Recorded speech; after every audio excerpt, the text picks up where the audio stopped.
Taking a look at temperatures across the board, southeast Georgia, northeast Florida, upper 70s, low 80s. Those winds are breezy, especially in the area between Brunswick and St. Mary's. Mayport, due to that low pressure that is bringing that northeast wind back on shore for us, and that will help instigate storms in the early morning hours as well for that area near the Florida-Georgia border in southeast Georgia. We still have the expectation of there being some storms and thunderstorms this evening, between a 30 to 50% chance, but that is going to dwindle quickly as the sun sets. Temperatures staying in the mid to low 70s. We do have the chance for thunderstorms again tomorrow. I believe tomorrow is a much greater chance for storms than today.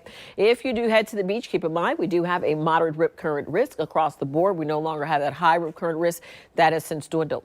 Now, here's a stationary front that I've been talking about between 7 and 8 p.m. Some pop-up storms are expected, but I just don't see them being as intense as initially predicted. Cloud cover will move in, and by midnight, the accumulation for areas will be isolated. And the expectations that it will be anywhere between 1/10 of an inch and maybe 1/2 of an inch for some of you, but I just don't see it occurring. Now on Sunday, more isolated spotty storms are possible, but no widespread storms occurring. Look at the rain possibilities as far as the accumulation forecast.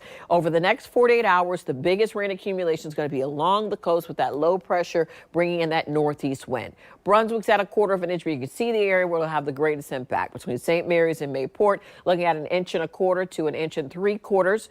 And right along I-95 is where we're going to see the greatest rain accumulation on the east and western portion of I-95. Along I-10, you're barely going to get 1/10 of an inch all the way out to I-75. And all of our other counties south of I-10 and west of the St. Johns River, you're going to have low accumulations, and more of the same for southeast Georgia. If you are far west of I-95, you're going to have little to no rain. But along the coast is where we'll see the greatest accumulation. We're below average, folks, is what we're stepping into as well. Average temperature 90 will be in the mid to upper 80s for most of this week. And we have cooler, drier air coming as well. We only have about a 30% chance over the next 7 days for a possible tropical wave to develop off the coast of Africa. There's a 0% chance it's going to develop over the next 2 days.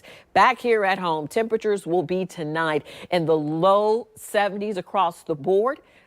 Further out west will be in the upper 60s. And tomorrow we're going to stay in the mid to upper 80s across the board for southeast Georgia and northeast Florida. Here's a quick look at my 7-day and my 3-day forecast. We stay below average in the 80s through Wednesday, with a chance for thunderstorms dwindling after Wednesday.